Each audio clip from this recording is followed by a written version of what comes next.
And so, my fellow Americans, ask not what your country can do for you, ask what you can do for your country.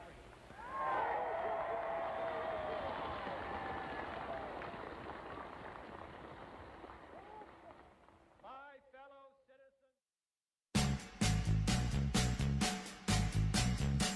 John Fitzgerald Kennedy was born on May 29, 1917, to Rose and Joseph Kennedy. He was the second of 9 children raised in Massachusetts. He attended Harvard University from 1936 to 1940 and then enlisted in the Navy to fight in World War II.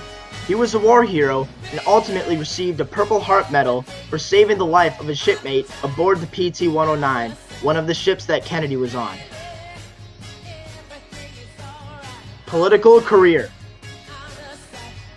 Kennedy began his political career in 1947 when he was elected to the House of Representatives for the state of Massachusetts. He served 3 terms before running for Senate in 1953. While running for Senate, he married his wife, Jacqueline Bouvier, and together they had 4 children.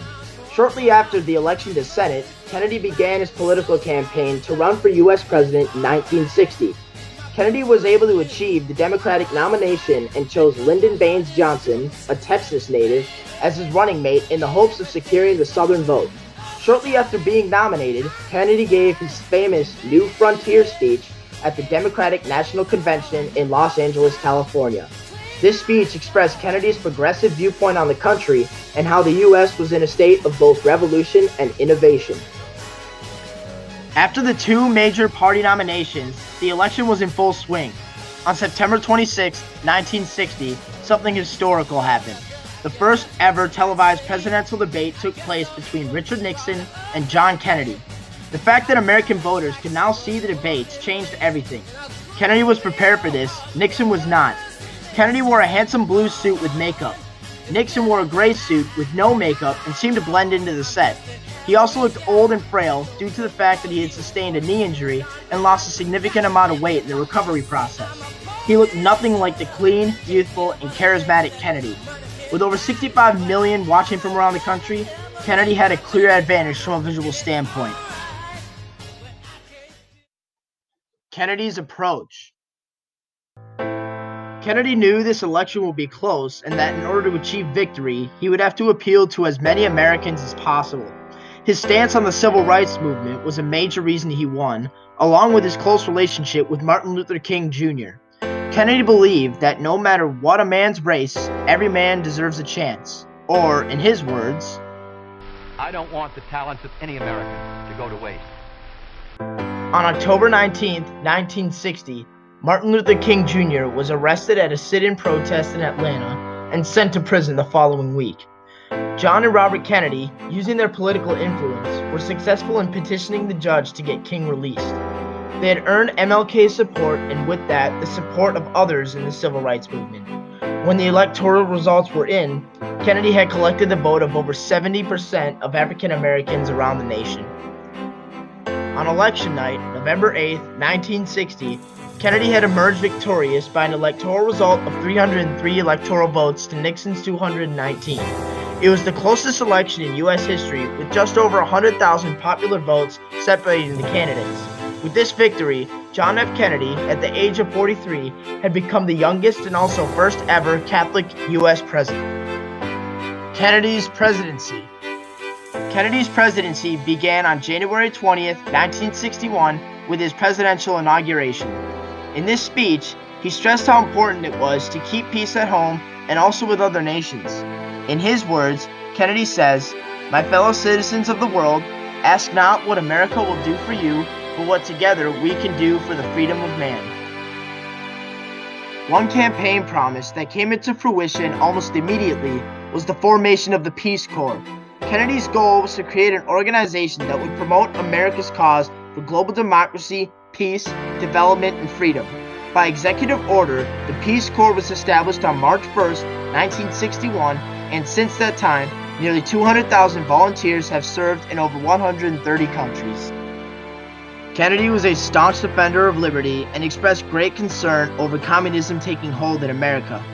When his presidency began, Kennedy inherited a plan to support a small group of Cuban exiles wishing to overthrow Fidel Castro, a communist leader in Cuba. Unfortunately, the result of the Bay of Pigs invasion on April 15, 1961, was an embarrassing disaster for the Kennedy administration. The following year, the Cuban Missile Crisis of 1962 resulted in a 13-day standoff between the U.S. and Moscow. Ultimately, the Soviets agreed to dismantle their weapon sites in Cuba in exchange for the United States' promise not to invade. Then, in July of 1963, the U.S. and Moscow signed a treaty outlawing nuclear testing. This was a sure victory for President Kennedy and also an important step towards world peace. At the beginning of JFK's presidency, he was faced with a concerning situation in Vietnam. The Geneva Accord of 1954 was not being enforced, and guerrilla forces from the North Vietnam Communists attacked South Vietnam. President Kennedy offered American aid and U.S. military presence to the South Vietnamese. However, the situation did not improve. On November 1, 1963, weeks before Kennedy died, the South Vietnamese government was overthrown. This complicated the situation and was then passed along to President Johnson to handle, along with a deeply divided America. On the home front, Kennedy was instrumental in improving working conditions, wages, initiating equal opportunity employment, and ensuring health care and quality life for senior citizens. Economic growth expanded in 1963 thanks to Kennedy's tax cuts. In the space race, Kennedy's lofty goal was that before the decade was out, to land a man on the moon and return him safely back to Earth. On August 28, 1963, Martin Luther King Jr. gave his famous "I Have a Dream" speech, calling for complete civil and economic equality between all races in America. It became increasingly apparent that domestic concerns such as the economy, civil rights, and education would be the most important issues for Kennedy's 1964 re-election campaign.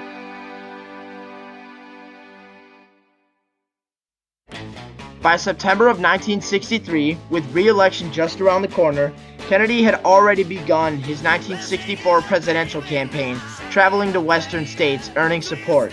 His next stop was set to be in Texas. On November 22nd, after giving a speech in Fort Worth, Kennedy arrived in Dallas at 11:38 a.m. He then rode in a motorcade perusing through Dallas, greeting onlookers and supporters. Suddenly, disaster struck.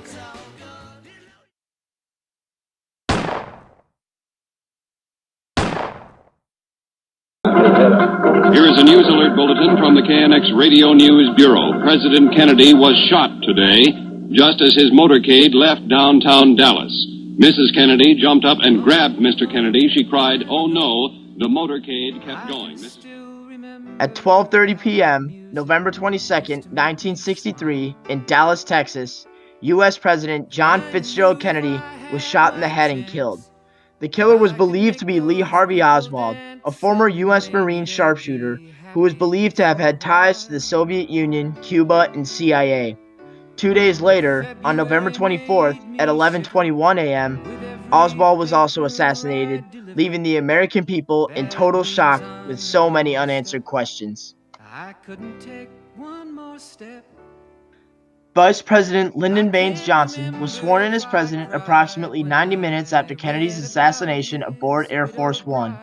President Kennedy's funeral was held 4 days later, while nearly 1 million people lined the route from the Capitol to the White House and to St. Matthew's Cathedral to Arlington National Cemetery, while thousands more watched on television.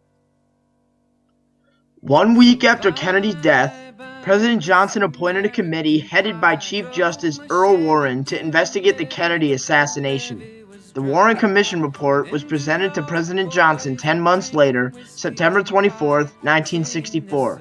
It concluded that Lee Harvey Oswald had acted alone in assassinating President Kennedy.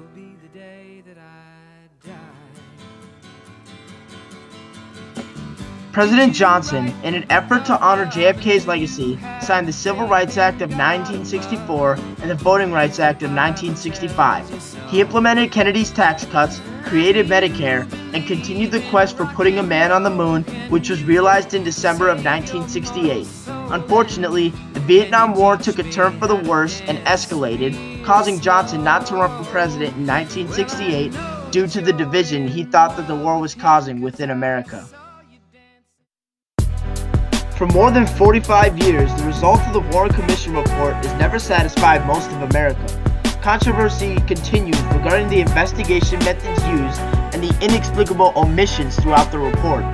Even after reopening the files in 1968 and then also in 1975, the Warren findings stand to this day.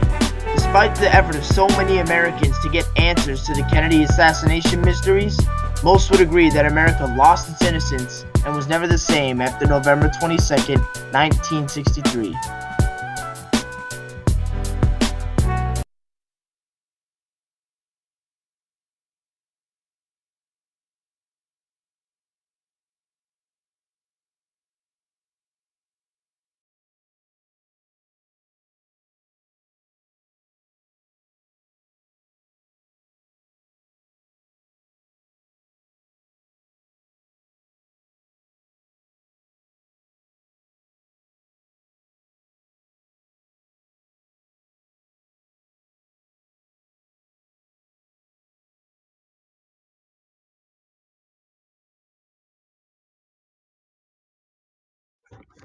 Kennedy was a staunch defender of liberty and held grave concern over communism taking hold in America.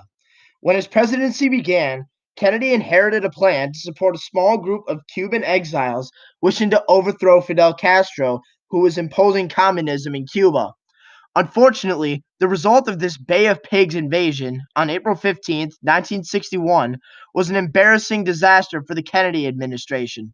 The following year, the Cuban Missile Crisis of 1962 resulted in a 13-day standoff between the U.S. and Moscow. Ultimately, the Soviets agreed to dismantle their weapon sites in Cuba in exchange for the United States to promise not to invade. Then, in July of 1963, the US and Moscow signed a treaty outlawing nuclear testing. This was a sure victory for President Kennedy and an important step toward world peace.